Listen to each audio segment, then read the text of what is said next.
Hello students, पिछली class में मैंने आपको एसी वाइंडिंग्स के टर्म्स और टाइप्स ऑफ एसी वाइंडिंग्स के बारे में बताया था। कितने प्रकार की होती है एसी वाइंडिंग्स और उनके डायग्राम वगैरह सब आपको बताए थे।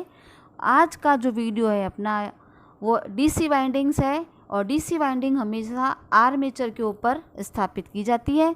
तो इसमें भी कुछ टर्म्स हैं जिसके बारे में मैं आपको बताऊँगी। तो सबसे पहली है अपनी कॉइल या कॉइल एलिमेंट। इसकी डेफिनेशन, दो एक्टिव कंडक्टर्स तथा दो एंड कनेक्शन से बना लूप वाइंडिंग एलिमेंट कहलाता है। इसे कॉइल एलिमेंट भी कहते हैं या इसे वाइंडिंग्स कॉइल भी कहते हैं। ठीक है। अगली है एक्टिव साइड, जो पहले मैंने आपको एसी टर्म्स के अंदर बताई थी। कॉइल का वह भाग जो आर्मेचर कोर के खांचों में अवस्थित रहता है और जिसमें विद्युत वाहक बल उत्पन्न होगा वही क्या कहलाएगा?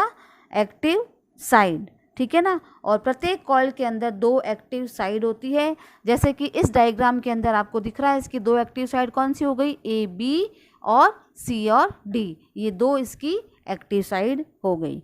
अगली है इसकी इनएक्टिव साइड। इनएक्टिव साइड की परिभाषा, कॉइल का वह भाग जो आर्मेचर कोर के खांचों से बाहर की तरफ रहता है और जो कॉइल की दो एक्टिव भागों को जोड़ेगा उसे इनएक्टिव साइड कहते हैं।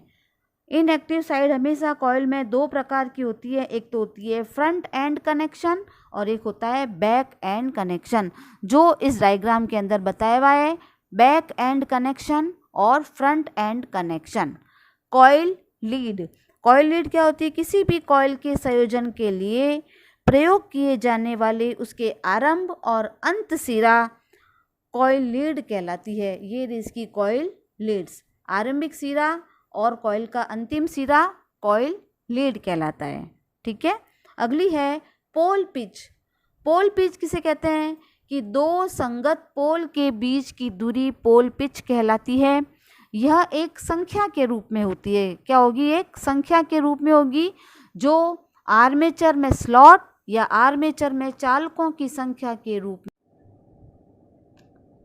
पोल पिच को वाई पी से प्रदर्शित किया जाता है।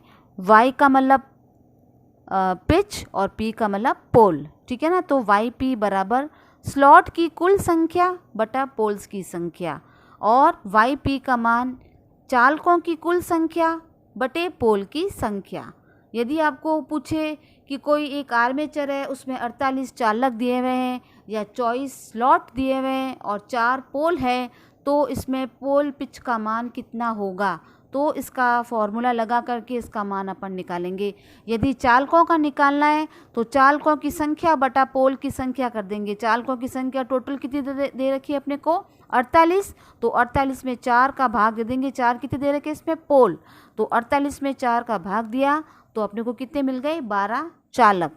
और यदि स्लॉट की संख्या दे रखी है और पोल्स की संख्या दे रखी है तो वाई पी का मान कितना हो जाएगा? स्लॉट की कुल संख्या बटे पोल की संख्या।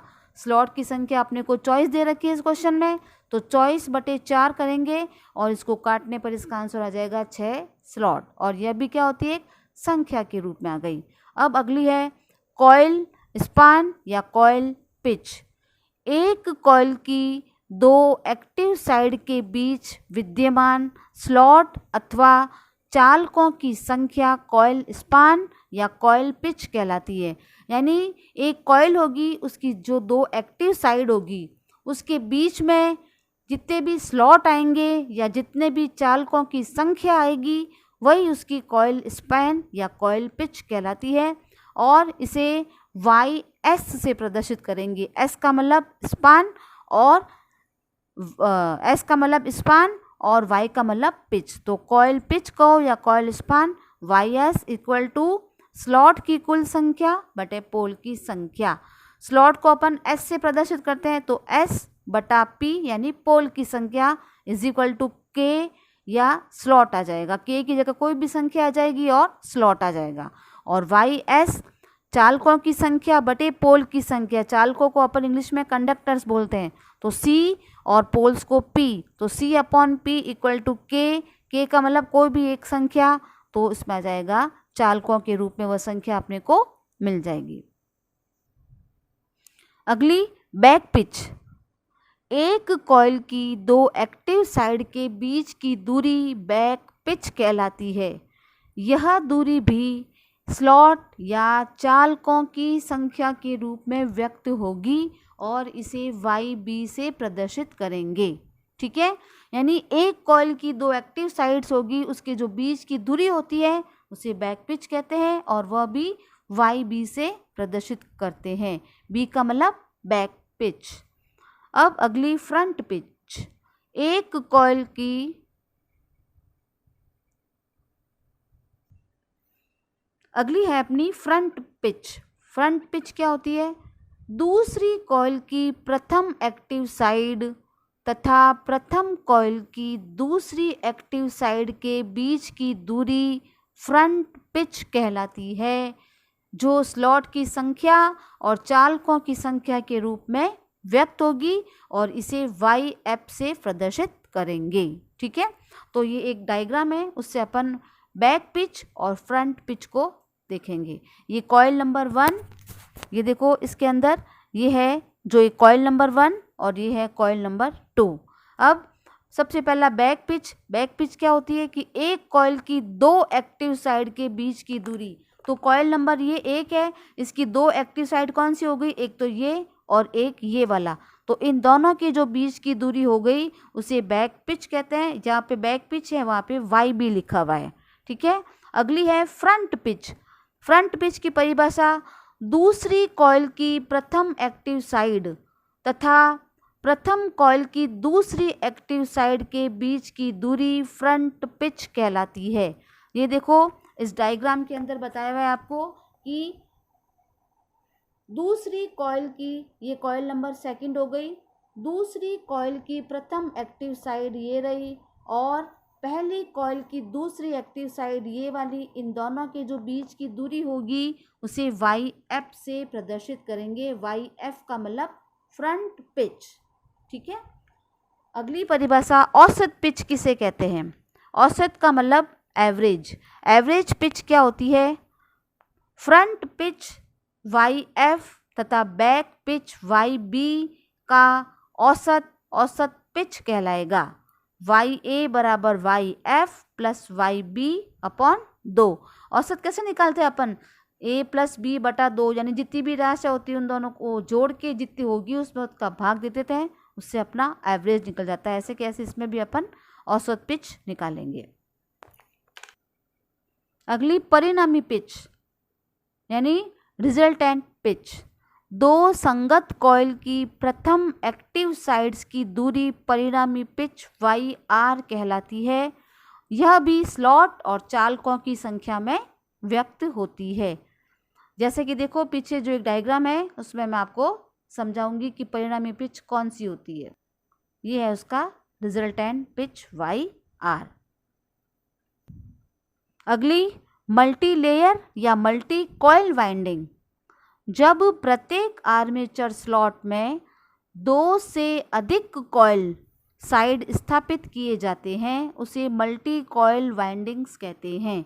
यानी जब भी कोई भी आर्मेचर स्लॉट होगा उसमें 2 या 2 से अधिक कॉइल की साइड्स को अपन उसमें डालेंगे या उसमें स्थापित करेंगे तो उसे मल्टी कॉइल वाइंडिंग्स कहते हैं। नेक्स्ट, कम्यूटेटर पिच क्या कहलाता है? एक कॉइल की दोनों एक्टिव साइड के बीच कम्यूटेटर पर दूरी कम्यूटेटर पिच कहलाती है। इसे YC से प्रदर्शित करते हैं। ठीक है ना, तो एक कॉइल की दोनों एक्टिव साइड्स होगी, उसके बीच जो कम्यूटेटर के ऊपर उसकी दूरी होगी वही उसकी कम्यूटेटर पिच कहलाती है। ठीक है, नेक्स्ट है इसकी परिभाषा, प्रोग्रेसिव संयोजन। जब वाइंडिंग्स लीड को कम्यूटेटर सेगमेंट, मतलब कम्यूटेटर के ऊपर जो स्लॉट या खांचे बने होते हैं उसे अपन कम्यूटेटर सेगमेंट कहते हैं।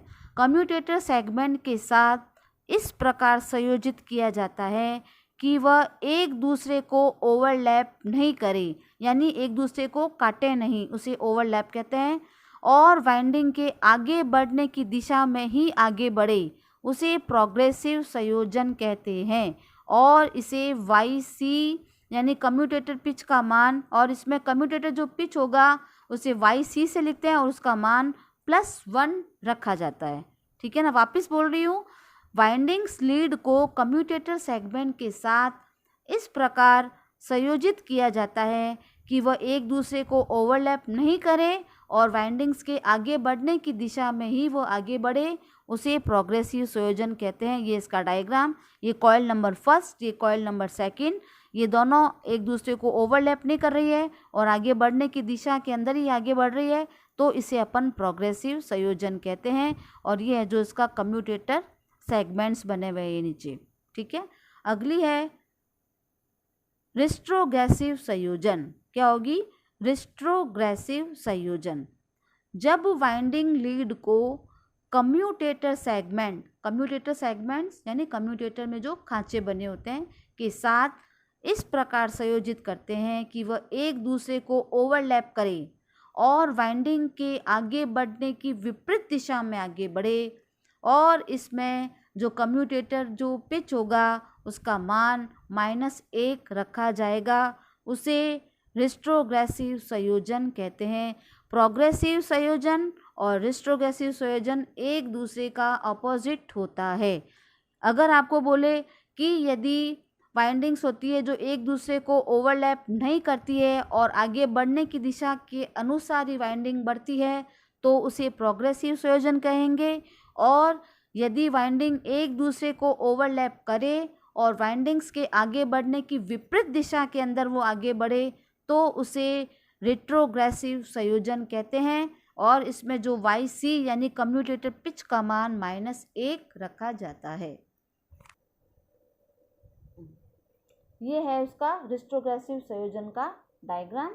इस पे देखो, ये दोनों कॉइल्स हो गई, कॉइल 1 कॉइल सेकंड, ये एक दूसरे को ओवरलैप कर रही है और आगे बढ़ने की विपरीत दिशा के अंदर आगे बढ़ रही है, और इसमें जो YC का मान होगा हमेशा -1 रखा जाएगा। अगली है सिमेट्रिकल वाइंडिंग। वह वाइंडिंग जिसमें कार्बन ब्रश को पोल के मध्य रेखा पर स्थापित किया जाता है, उसे सिमेट्रिकल वाइंडिंग्स कहते हैं। वापस बोल रही हूँ, वह वाइंडिंग जिसमें कार्बन ब्रश को पोल्स के मध्य रेखा पर संयोजित किया जाता है, सिमेट्रिकल वाइंडिंग कहलाती है।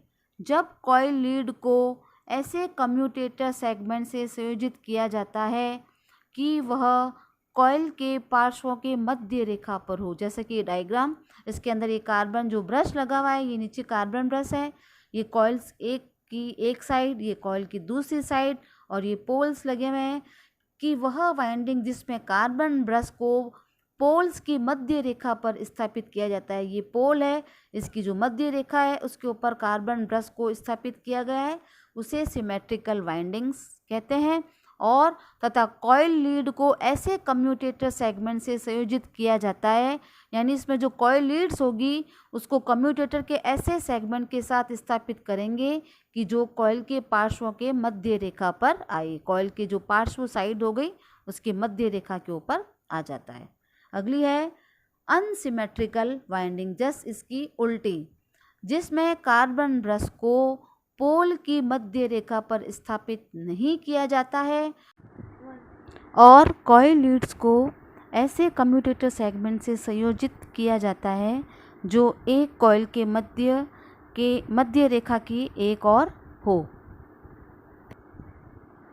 ये अनसिमेट्रिकल वाइंडिंग्स का डायग्राम है। ठीक है, अब अगला है डीसी आर्मेचर के ऊपर जो अपन वाइंडिंग्स करते हैं उसके बारे में। डीसी आर्मेचर पर 2 प्रकार की वाइंडिंग्स की जाती है, एक होती है लैप वाइंडिंग और एक होती है वेव वाइंडिंग। इसके बारे में अपन नेक्स्ट वीडियो के अंदर पढ़ेंगे।